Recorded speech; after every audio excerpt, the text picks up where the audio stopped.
matters to me most, and it appears this matters to Donald Trump most, and that's good, is the ideology of the nominees. And so far, I have to say, overall, when you take all of his nominations and you weigh them across the board, overall, it's a pretty conservative cabinet so far as ideology goes. And that's good. Now, I don't agree with every decision that he's made. I don't. Some of them are weak. Some of them, in my opinion, are too liberal, like Rex Tillerson in some areas. So I don't agree with all of the decisions.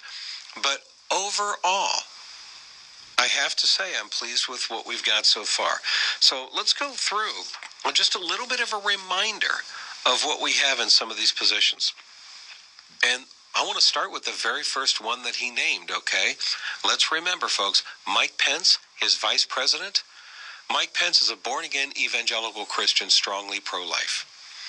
So that's a really big deal. And he's going to make Mike Pence, he's already shown that Mike Pence is going to be a very involved vice president. He's not just going to be window dressing. All right, Chief of Staff, Reince Priebus. Reince Priebus is an establishment Republican. Okay, fine. I'm not really a big fan of Reince Priebus because I'm not a big fan of the establishment Republican Party. However, he is at least pro-life. He is at least somewhat conservative. And as Chief of Staff, he's not going to be involved in policy. He's only involved in managing the staff of the White House. So not a lot of damage can be done there from him being an establishment guy. Then you get to his chief strategist, Stephen Bannon. Stephen Bannon, the chairman of Breitbart, is a strong conservative. He's kind of a Tea Party conservative, very right-wing, extremely controversial to liberals.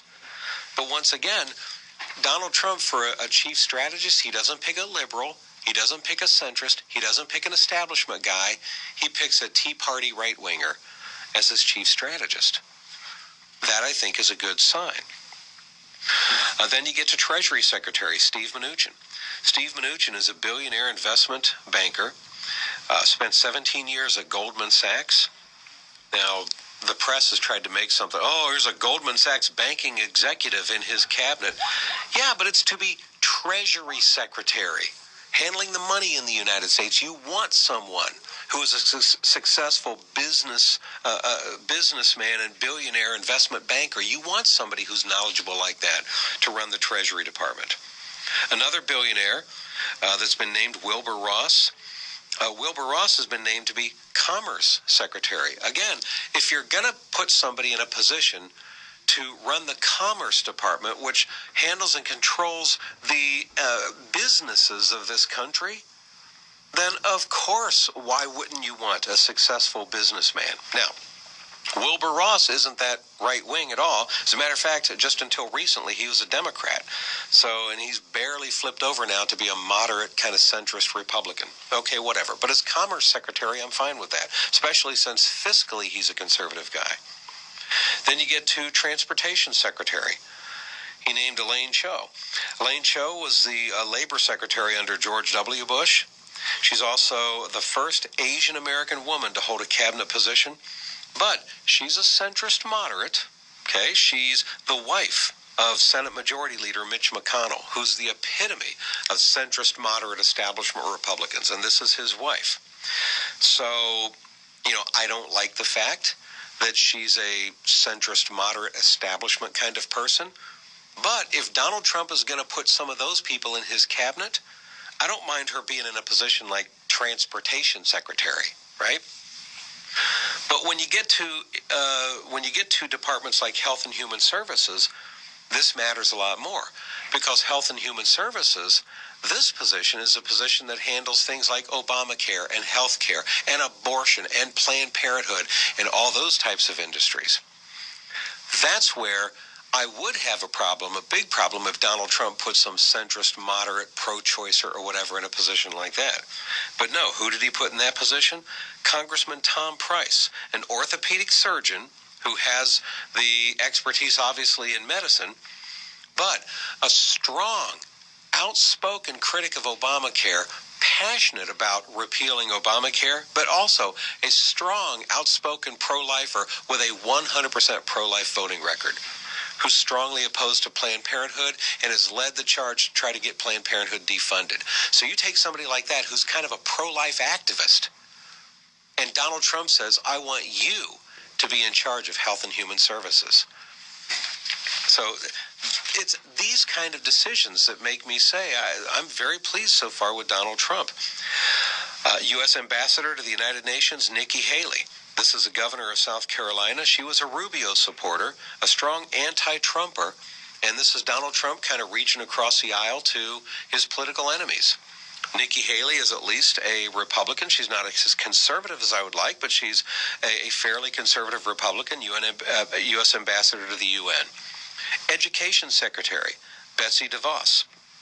Betsy DeVos is a former chairman of the Michigan Republican Party, and she's extremely strong advocate for voucher programs, all right, which is good. And she's a Christian, she's a church elder, and she's been named to head up the education department, which I think is good. Now, there's a little bit of controversy because she says that she opposes Common Core, which is good, but she did serve on the board of directors of an organization that supported Common Core.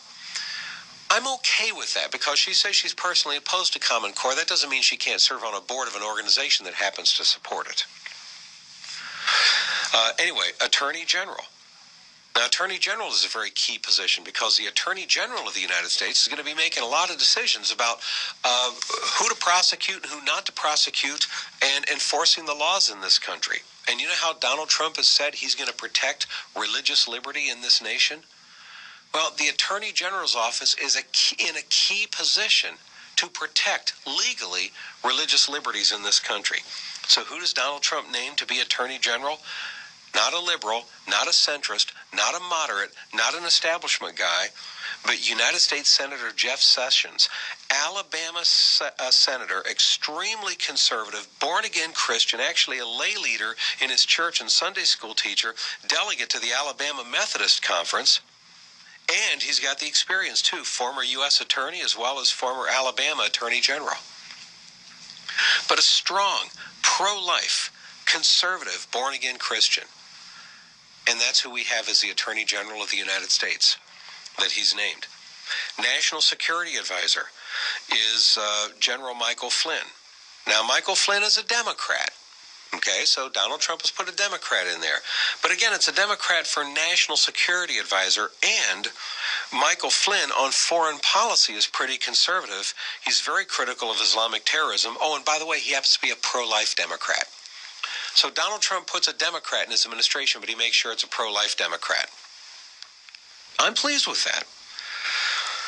CIA Director, Mike Pompeo.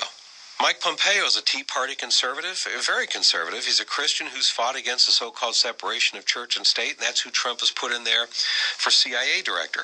Then you get Secretary of Housing and Urban Development, Ben Carson. We all know Ben Carson, his conservative chops. Secretary of Defense, four-star General James Mattis.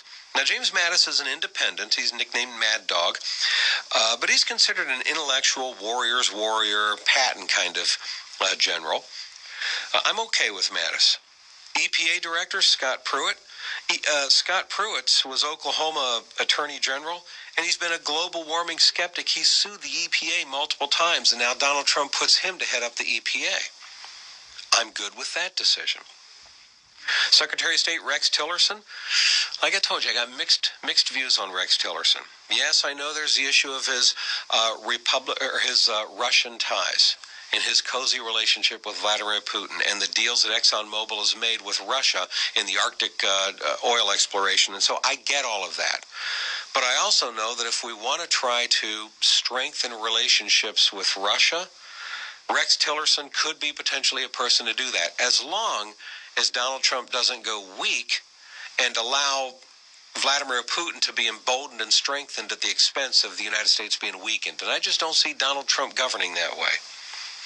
But I do have problems with Tillerson's positions on when he was with the Boy Scouts, leading the charge to have the Boy Scouts go kind of pro-homosexual, and his support of Planned Parenthood. These are some issues that I really have with Rex Tillerson. So overall, I don't like Donald Trump's selection of Rex Tillerson, overall. But it's not enough to make me say, well, then I'm done with Donald Trump. No. Secretary of Energy, Rick Perry, former Texas governor. Rick Perry is born-again Christian, conservative, strongly pro-life. Ironically, Rick Perry, when he ran for president, said one of the departments he wanted to eliminate was Department of Energy. So there's a little bit of irony there. Small Business Administration, Linda McMahon, Homeland Security, General John Kelly, who's an independent.